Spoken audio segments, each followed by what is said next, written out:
तहरीके लब्बैक पाकिस्तान के सरबराह हाफिज साद हुसैन रिजवी रिश्ता इज़्दवाज में मुंसलिक हो गए।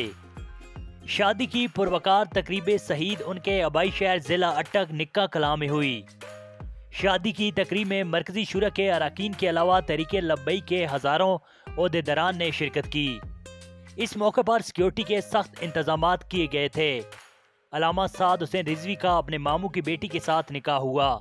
निकाह मुफ्ती मुनीबुर रहमान ने पढ़ाया और नए जोड़े को मुबारकबाद और नए ख्वाहिशात का इजहार किया।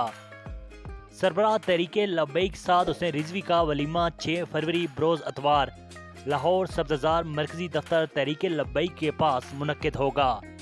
नाजरीन, इस वीडियो के हवाले से कमेंट में अपनी कीमती राय का इजहार जरूर कीजिएगा।